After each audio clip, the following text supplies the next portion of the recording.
The world is once again holding its breath as the crisis in Belarus spins dangerously out of control. What began as a wave of protests and political tension has now evolved into a full-blown regional emergency that threatens to destabilize an entire corner of Europe. Nations across the globe are sounding alarms, worried that the situation could ignite something far larger than a domestic conflict. Images of chaos, defiance, and fear are flooding international news feeds, and analysts everywhere are asking the same question: has Belarus reached the point of no return? Hello everyone, welcome back to the Global Plus News channel. Please subscribe to our channel and click on the bell icon for daily news updates from around the world.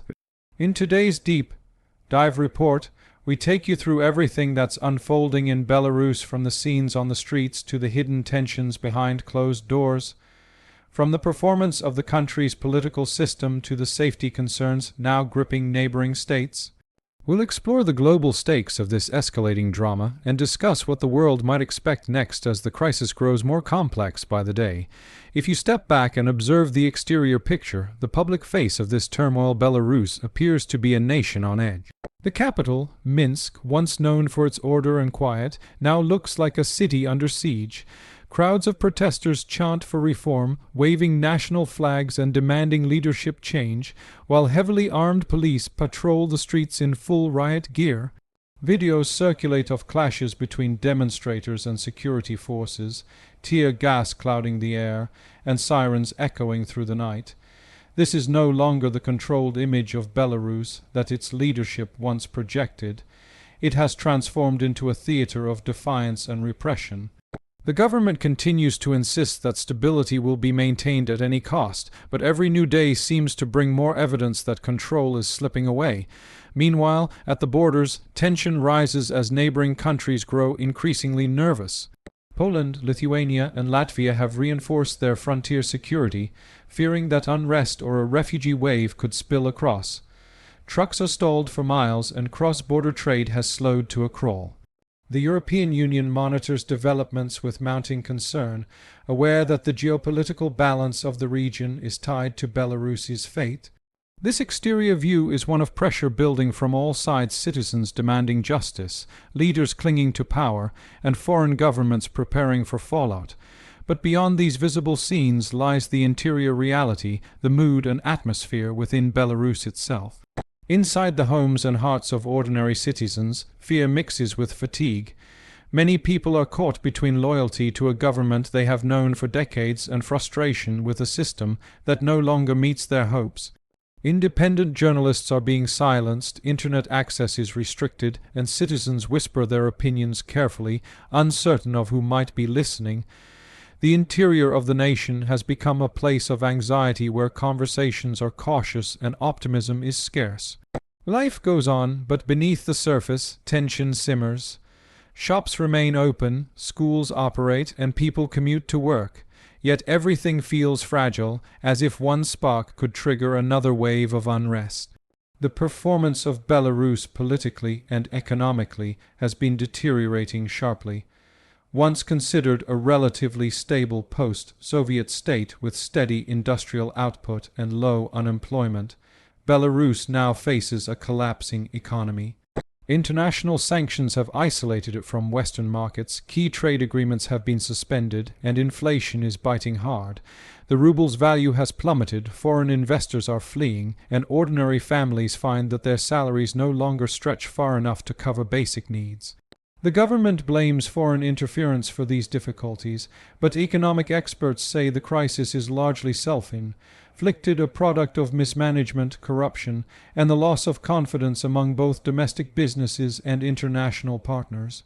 Politically, the government's performance has been equally turbulent.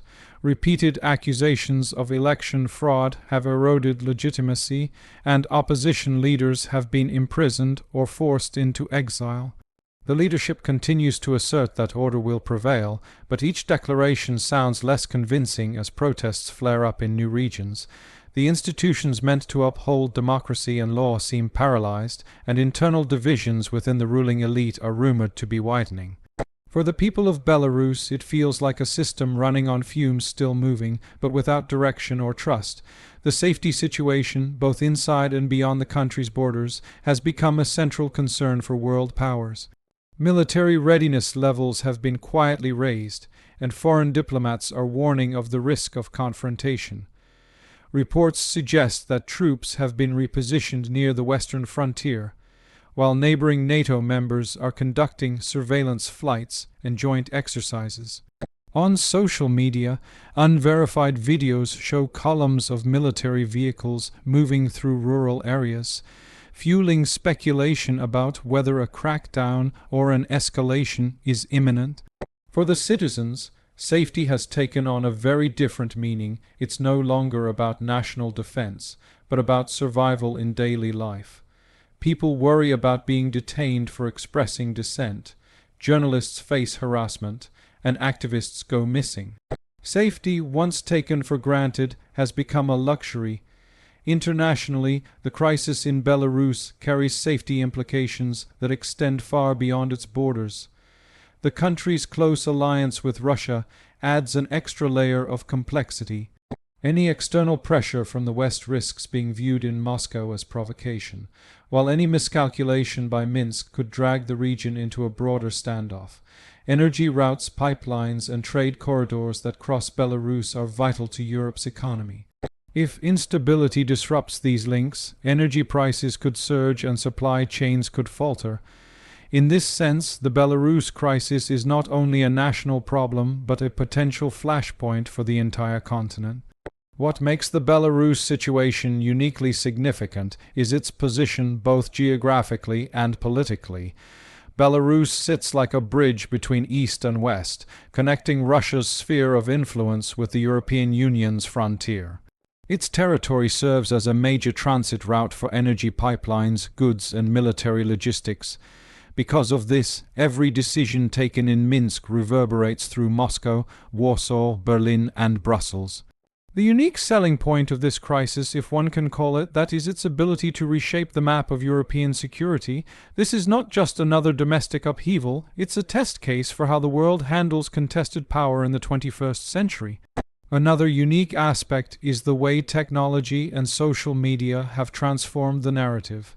Despite government efforts to silence dissent, Belarusians continue to communicate through encrypted apps, share footage of protests, and coordinate support networks. The digital resistance has become a new kind of civic performance, one where citizens refuse to be invisible. International solidarity has also amplified their voices. Exiled opposition leaders are speaking to parliaments across Europe, urging governments to impose sanctions and recognize human rights violations. The global public, once indifferent, is now paying attention because the Belarus story reflects a universal struggle between authority and freedom. But every crisis carries a price, and in this case the costs are staggering.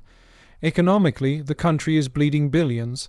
Factories are underproducing, exports are shrinking, and foreign debt is mounting. Russia remains one of Belarus's few reliable economic partners, but even Moscow's patience has limits. The Belarusian government is negotiating for financial aid to keep state services running, yet each loan deepens dependence on its eastern neighbor. The price is not just financial, it's political and moral. The more the regime relies on external support, the less autonomy it retains in shaping its own future. For ordinary Belarusians, the price is paid in hardship, rising food costs, reduced social services, and the constant anxiety of instability. The human cost is harder to quantify but painfully visible. Thousands of families have been torn apart, with some members fleeing abroad while others remain behind. The psychological toll of living under surveillance, facing uncertain futures, and fearing repression is immense. The international community has attempted humanitarian interventions, offering asylum and aid, but the needs far outweigh the resources. In essence, the price of this crisis is not measured only in currency, but in lost dreams, broken trust, and the erosion of national unity. As global powers weigh their responses, the diplomatic landscape grows more complicated. The European Union and the United States have imposed targeted sanctions, hoping to pressure the government without harming civilians, while Russia and China call for dialogue but continue to back the existing leadership. This tug-of-war leaves Belarus suspended between competing blocs, each claiming to defend stability while pursuing its own interests. The United Nations has issued repeated appeals for restraint, yet the situation remains volatile. The world watches, debates, and prepares, but few concrete solutions have emerged. Inside Belarus, citizens cling to fragments of normal life. Markets still open, children still attend school, and buses still run. Yet, beneath the surface, the sense of collective fatigue grows. People yearn for peace, but the pathways to achieve it seem blocked by mistrust and fear. The older generation remembers times of hardship and believes endurance will prevail. The younger generation, connected to global movements and ideas, is less patient and demands transformation. This generational divide adds another layer of complexity to an already fractured society. For now, global alarm remains justified. The crisis in Belarus is not an isolated story, it's part of a larger pattern of instability, where authoritarian regimes face popular resistance and international systems struggle to respond. Analysts warn that if this situation continues to spiral, it could provoke unintended consequences across the region. Increased migration flows, heightened military presence, and further economic strain on neighboring countries. The question the world now faces is how to contain the crisis without inflaming it further. In conclusion, Belarus stands at a crossroads. On one side lies the possibility of reform, reconciliation, and renewed dialogue, a slow but hopeful path toward stability. On the other lies continued repression, deeper isolation, and the risk of wider conflict. The outcome will depend not only on the choices of its leaders, but on the resolve of its people and the wisdom of the international community. The story of Belarus is a reminder that peace is fragile, democracy requires courage, and silence can be as dangerous as violence. As we wrap up this in-depth report, one thing is clear: the world cannot afford to ignore what is happening in Belarus. Its struggle is a mirror reflecting the broader challenges of our time, the balance between power and people, between sovereignty and solidarity. For the citizens trapped in this turmoil, every day is a test of endurance and hope. For global leaders, it is a test of principle and responsibility. Thank you for watching Global Plus News, your trusted window to world affairs. Don't forget to like, share, and subscribe for more global updates and in-depth analyses of events shaping our planet. We'll continue to follow this story closely, bringing you verified updates and expert insights. Until next time, stay informed, stay alert, and remember the world changes every day, but understanding it begins with awareness.